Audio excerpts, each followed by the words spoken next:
Quantos trouxeram sua Bíblia hoje? Levanta ela assim. Abra em Gênesis 17. Gênesis 17.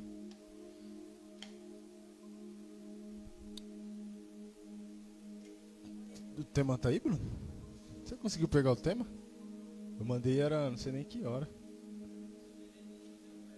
Ixi, não, Malaquias. Então abre aí, Malaquias 10. Gênesis 17. Versículo 1. Vamos lá. Sendo, pois, Abrão da idade de 99 anos, apareceu o Senhor a Abrão e disse-lhes: Eu sou o Deus Todo-Poderoso. Anda em minha presença e sê... Está muito fraco, só tem um pastor na igreja. Anda na minha presença e sê...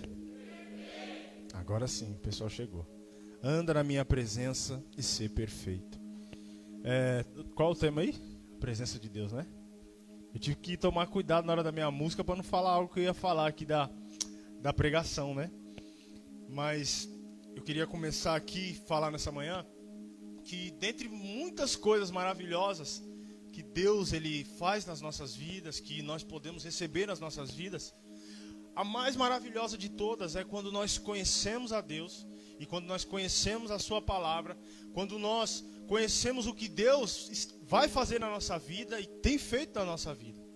Porque nós entendemos que nós estávamos destroçados pelo pecado, nós estávamos destruídos, o pecado veio e arrebentou com a gente.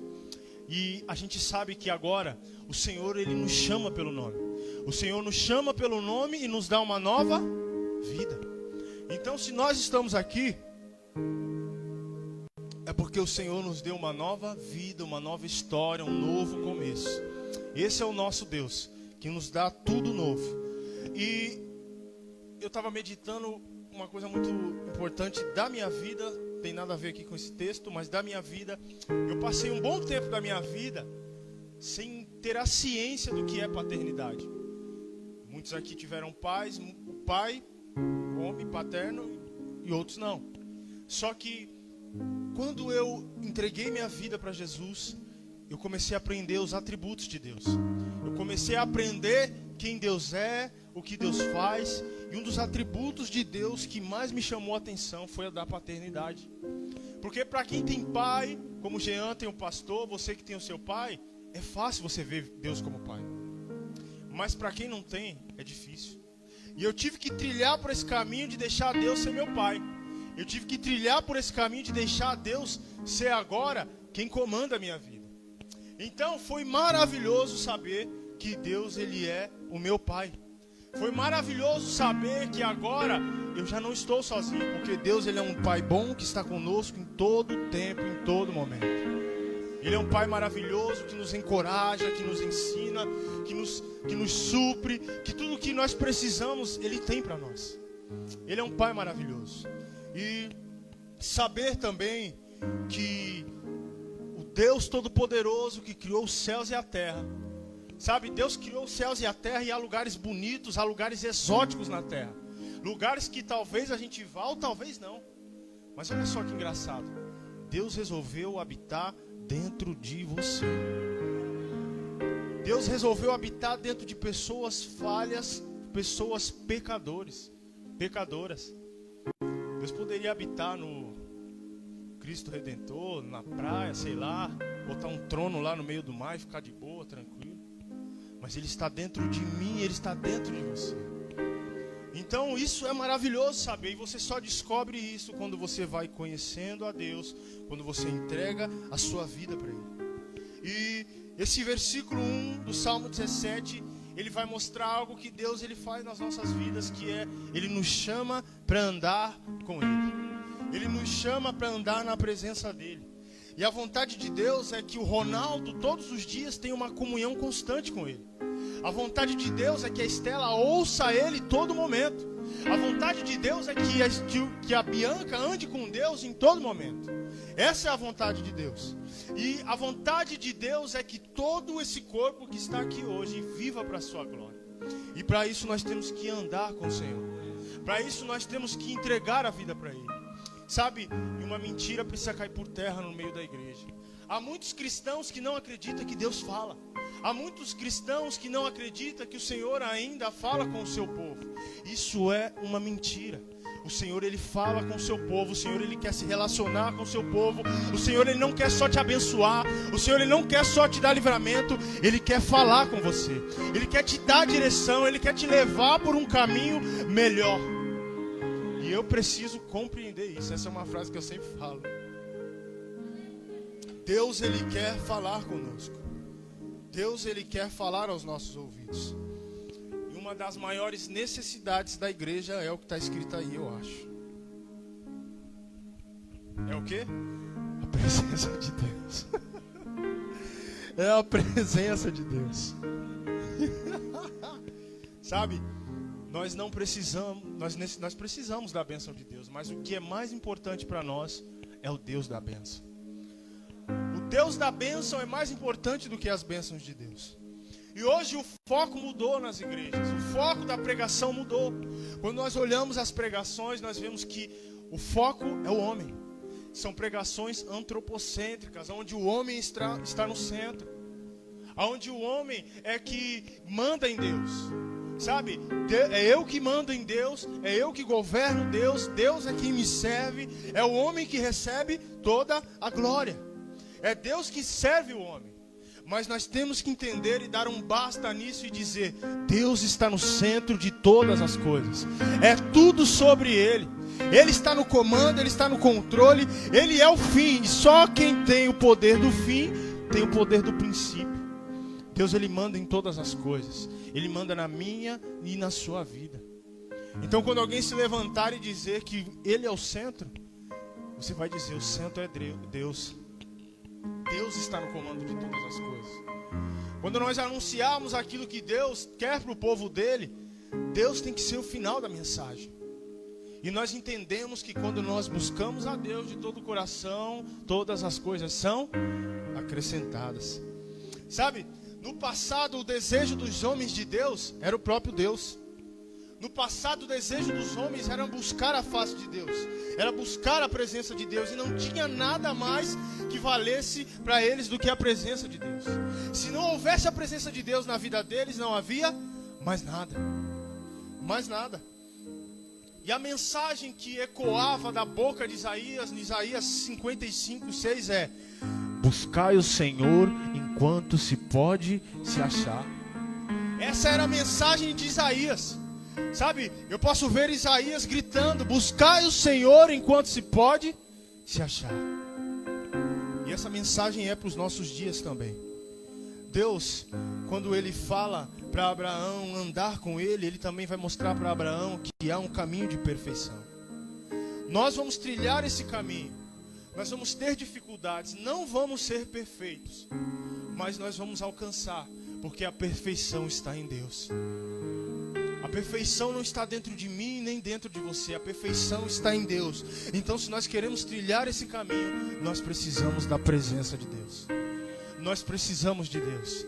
E Deus está nos chamando isso nessa manhã. E eu queria falar, eu separei 3 pontos aqui. E o primeiro ponto é a suprema importância da presença de Deus.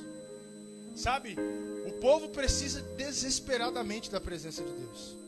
Nos tempos de Josué, de Davi, nós enfrentamos guerras hoje. Guerras no casamento, guerras no emprego, guerras no ministério, guerras em tudo que é lugar. Mas eles não só enfrentavam esses problemas. As guerras que eles enfrentavam também eram guerras de corpo a corpo.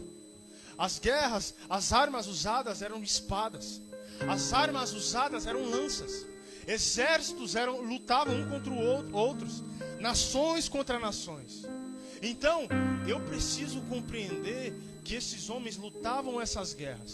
E eu preciso compreender também que havia esforço físico, havia treinamento, havia também homens fortes, havia homens habilidosos, havia homens mais fortes do que o exército dos outros, havia também homens maiores. Quando a gente olha para Golias, a gente vê isso. Havia homens muito maiores, muito maiores. Mas o povo de Deus, ele precisa entender que não há força, que não há habilidade, não há grandeza que pare o povo de Deus quando ele está no centro da presença de Deus. Quando o povo de Deus está no centro da presença dele, por mais que você seja minoria, como os 300, por mais que você seja pequeno, como Davi, você vai ouvir de Deus que Ele nunca vai desistir de você. Deus, Ele te chama de forte e poderoso, corajoso, continue porque eu nunca vou te deixar. Entenda, não é o tamanho do exército, não é a sua força, não é o seu tamanho, não é o que tem no seu braço, mas é a presença de Deus que te faz avançar, que te faz caminhar, que te faz estar vivo até agora. Irmãos, muito de nós não era para estar aqui hoje. Muito de nós era tão perigoso no mundão que era para ser até chefe de quadrilha agora, chefe de quartel. Tem homens aqui que só eram perigosos. Mas a gente precisa entender que quando um homem, por mais que ele seja fraco, por mais que ele seja o mais pobre, quando ele entende que não há mais nada de importante na vida dele do que a presença de Deus, ele rompe, ele avança, ele vai conseguir alcançar aquilo que Deus tem para a vida dele, porque ele entende que Deus está no controle da vida dele. Seja forte, seja fraco, seja pobre, o importante é entender que ele precisa de Deus. Sabe, e as escrituras nos revelam algo sobre um homem assim. Quem conhece Gideão? Gideão não era um dos homens mais corajosos. Gideão não era um dos homens que tinham tanta coragem assim. Mas o mais engraçado é que é desses que Deus gosta. Sabe, aqueles que aqueles que as pessoas não dão nada. Sabe, aqueles que as pessoas, sabe, estão olhando e estão dizendo, vixe, já acabou para ele. A história dele acabou. Sabe, Gideão não era um dos mais corajosos. Gideão, ele estava malhando trigo. Pode ser que estava desacreditado, a gente não sabe. Talvez eu olhe para mim, talvez você olhe para você e você mesmo desacredita de você. Você mesmo não acredita que você pode avançar. Você mesmo olha no espelho e fala, meu Deus, como é que eu acordei nessa manhã? Misericórdia, olha para mim, você olha para você e fala, meu Deus. Sabe, talvez as pessoas olhem para você e digam essas coisas. Ele não vai conseguir, ele não vai avançar, ele vai cair, ele vai desistir. Mas alguém no trono dos céus que está dizendo, ele não cai, ele avança, ele vai continuar, vai romper, porque eu sou o Deus da vida dele. Porque eu sou o Deus da história dele. Sabe, você não é a sua fraqueza, você não é o seu medo. Sabe, você é aquilo que Deus falou para Gideão. Homem corajoso, homem poderoso. Sabe, Gideão, há uma força em você que você não sabe o tamanho dela. Há uma força em você que você não entende, mas vai levar você a salvar o povo de Israel. A presença de Deus vai tocar as nossas famílias. A presença de Deus vai tocar a nossa cidade. Ela vai tocar a nossa geração. A presença de Deus em nós vai fazer isso. Glória a Deus, vou tomar. Gideão, ele não entendia. Isso que é gostoso, irmãos. Quando a gente olha para nós, nós não podemos. Mas Deus, ele diz, você vai conseguir. Você vai avançar. Eu estou dependente do esboço. E nós precisamos confiar em Deus, nessa presença. Quando eu digo confiar em Deus, irmãos, vai muito além de você sentir a presença de Deus quando a gente está tocando um louvor. Vai muito além de você viver por sentimentos. Porque muitas vezes você não vai sentir. Muitas vezes, muitas coisas vão vir contra você, contra a sua vida. O pecado, a tentação, a fraqueza, as afrontas. Muitas dessas coisas vão vir sobre você. Mas você precisa se manter naquilo que Deus diz sobre você. Que em Deus você é forte e corajoso. Que em Deus você pode avançar. Deus, ele preveniu Jeremias de tudo que Jeremias ia passar na vida dele. Jeremias, você vai profetizar, você vai pregar a minha palavra, mas se prepara que a nação ela vai se voltar contra você. Se prepara. Quem está disposto de ser prevenido por Deus por tudo que vai passar na sua vida daqui para frente? Será que a gente ia suportar? Será que a gente ia aguentar? Jeremias entendeu e fez de Deus a sua força. Jeremias entendeu e fez de Deus a sua fortaleza. Tudo aquilo veio sobre Jeremias? Veio. Mas Hebreus 12:1 se cumpriu na vida dele. Hebreus 12:1 se cumpriu na vida de Paulo. Homens que fitaram os olhos de Jesus e nada mais tirava os olhos dele de Jesus. Era pancada, era chicotada, era o que fosse. Os meus olhos estão fitos no consumador da minha fé. Nós precisamos fitar os olhos em Jesus. Porque grandes serão as afrontas, grandes serão as lutas, mas Deus em todas as coisas estará conosco. Sabe o que Deus está dizendo para nós, para Jeremias e para Paulo? Sem mim vocês não são nada. Sem mim vocês não avançam, sem mim vocês não podem nada. Vocês podem até comprar algumas coisas, vocês podem até ter títulos dos homens, mas sem a minha presença vocês não são nada. Nada. A vontade de Deus é essa: que a gente caminhe, que a gente ande pela presença dEle, viva essa vida gloriosa. Mas a gente precisa entender que Satanás, ele não quer que isso aconteça. Satanás, ele vai usar das diversas artimanhas para que eu e você desista da presença de Deus. E uma delas é a mais perigosa. Não é que ele vem na sua vista e fala: sou Satanás. Tem gente que Satanás está mandando um WhatsApp: oi, eu sou o Satanás, eu estou armando contra a sua vida, e ele não vê.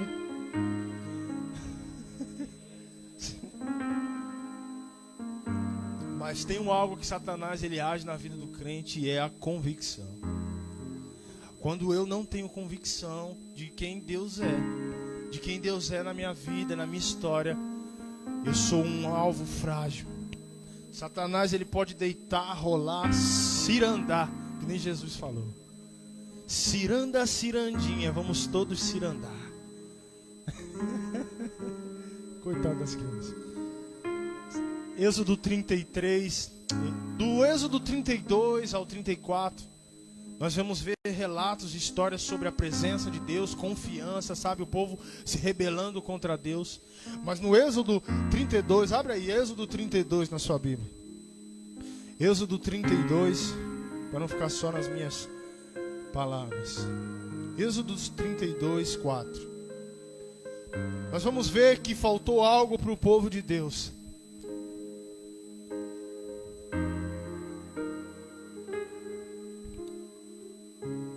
Êxodo 32, 4.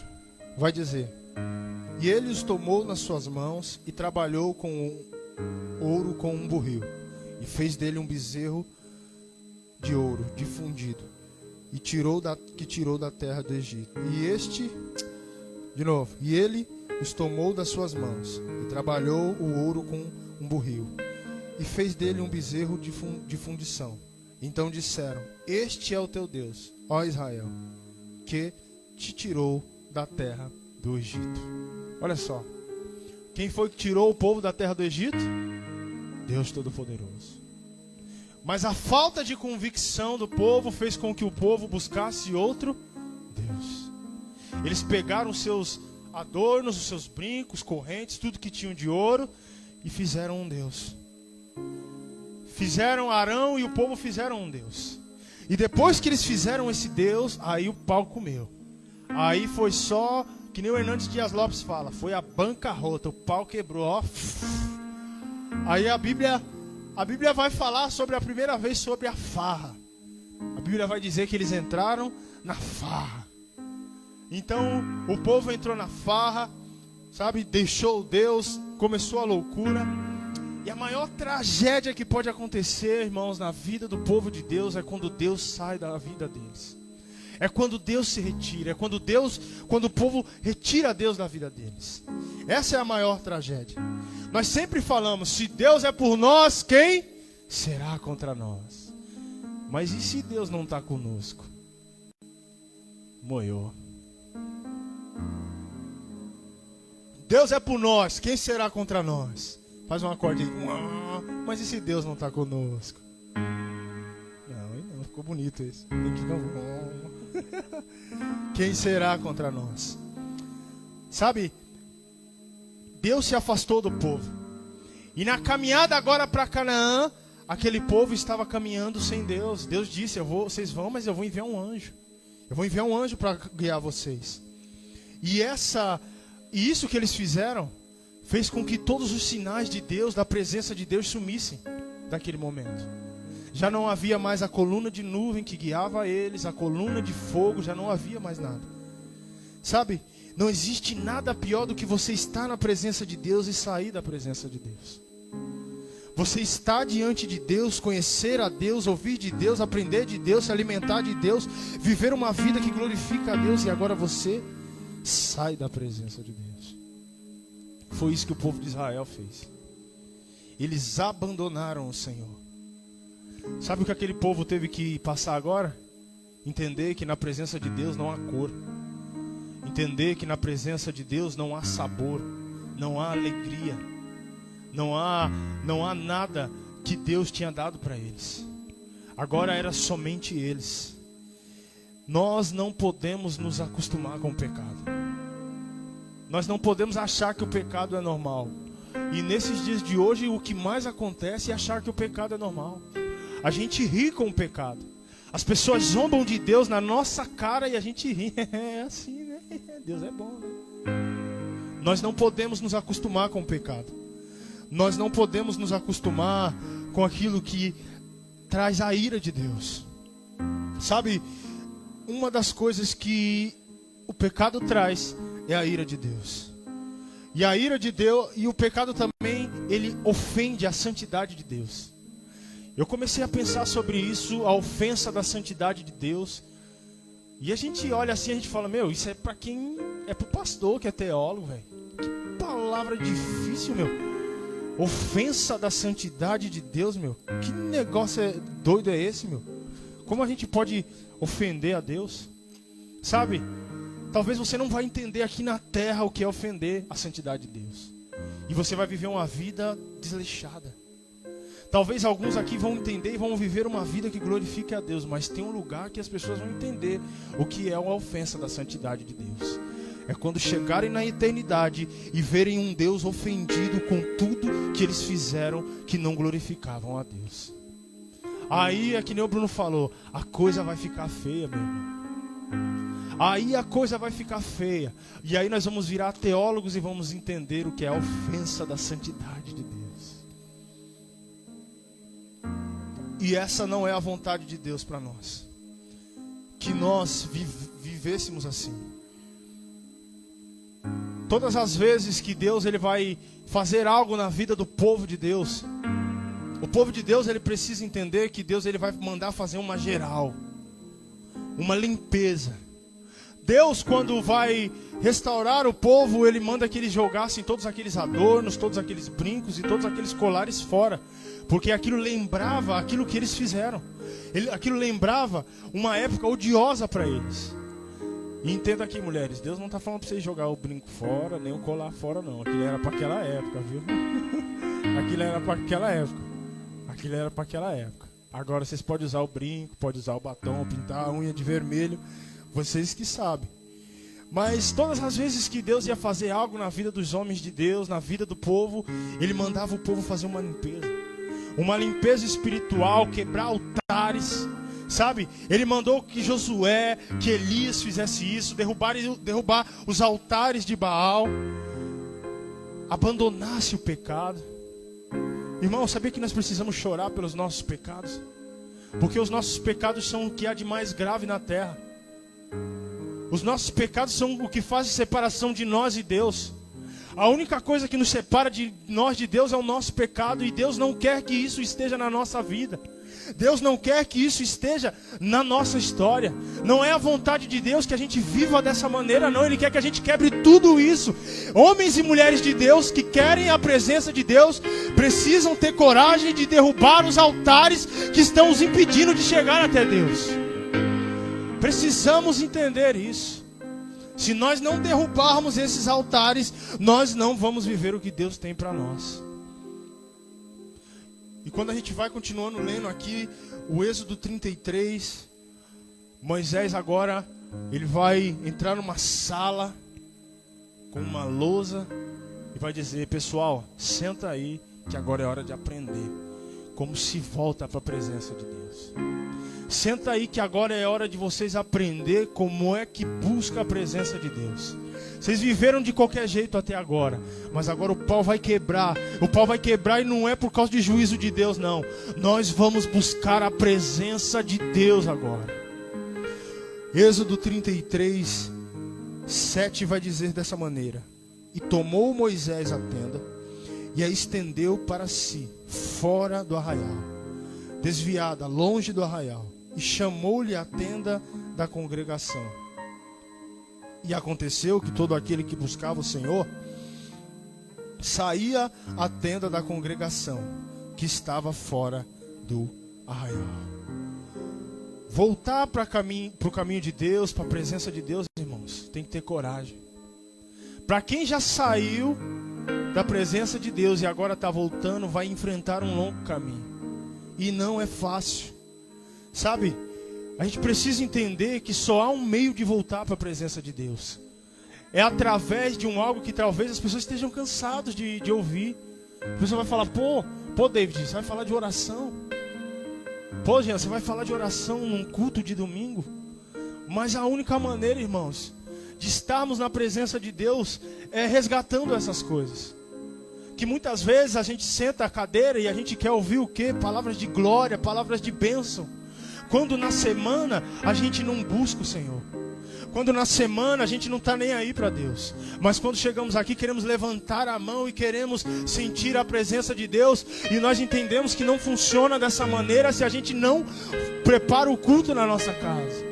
Não adianta a semana inteira viver de qualquer jeito e chegar aqui e querer levantar a mão e arrepiar do cabelo até os pés. Não adianta, que isso não vai acontecer.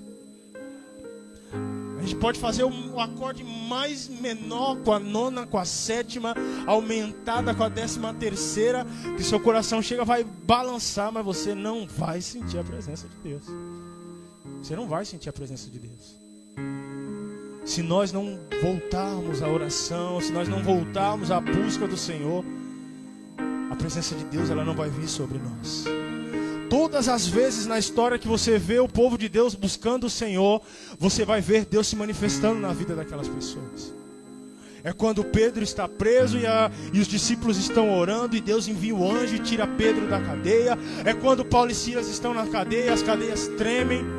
É quando William Seymour, sabe, ora 1 hora, ora 2, ora 3, ora 5, ora 8, ora não sei quantas horas, e a glória de Deus desce sobre a rua Azusa, e homens e mulheres são batizados. Os testemunhos eram que quem entrava na rua já entrava caindo. A glória era tanta que já entrava caindo, e isso foi através da oração de um homem simples, que só estava dizendo: Senhor, vem e derrama a tua glória sobre a minha vida. Vem, Senhor, e derrama, Senhor. Vem, derrama tua glória. Queremos ver tua face. Queremos ver tua face. Esse homem estava declarando isso: Senhor, vem, me sela, vem, me batiza com a tua glória, Senhor. E através disso muitas pessoas foram tocadas para a glória de Deus. Nós precisamos entender que sem oração a igreja não tem poder. Sem oração os corações eles não vão se derreter na presença de Deus. Sem a oração a glória de Deus ela não vai vir sobre nós. Sem a oração nós não seremos transformados. Sem a oração nós não vamos viver aquilo que Deus tem para nós. Sabe, quando um povo ele se ajunta para orar, coisas maravilhosas acontecem. Quando um povo ele se arrepende, a Bíblia vai dizer do verso 9 em diante que quando o povo ele se arrepende dos seus pecados, a glória de Deus volta. A presença de Deus, ela volta de uma maneira tremenda. A Bíblia diz que quando Moisés ele entra na tenda, a nuvem desce. Sabe, nós precisamos ter essa ciência de homens e mulheres que vivem em oração. Porque nós não somos simples pessoas. Olha para você e diz: eu sou um carregador da arca de Deus. Eu sou um carregador da presença de Deus. Eu sou um homem que carrega a presença de Deus na minha cidade, na minha casa e na minha família. Eu sou esse homem. Eu sou esse homem. Perdi. Sabe, a igreja precisa disso. De homens e mulheres que vão clamar. Sabe, irmãos, nós precisamos nos reunir para orar juntos. Quando a igreja orava, milagres aconteciam. É quando eles estão no cenáculo orando e o Espírito desce sobre eles. Quem está convidado a deixar os seus problemas hoje de lado e começar a dizer: Senhor, vem com a tua glória. Vem com a tua glória. Sabe? E se muitos não estiverem dispostos, Deus ele precisa de um homem só. Um homem só pode mudar a história. Um homem só pode mudar a história de pessoas. Se você resolver hoje colocar no seu coração: Deus, eu vou buscar a tua presença, eu vou buscar a tua face, você vai deixar um legado para gerações. Sabe, Martinho Lutero foi um homem que deixou um legado para a geração. O apóstolo Paulo foi um homem que deixou um legado para a geração. Mas se você está achando que Deus só fez isso na vida deles, você está enganado.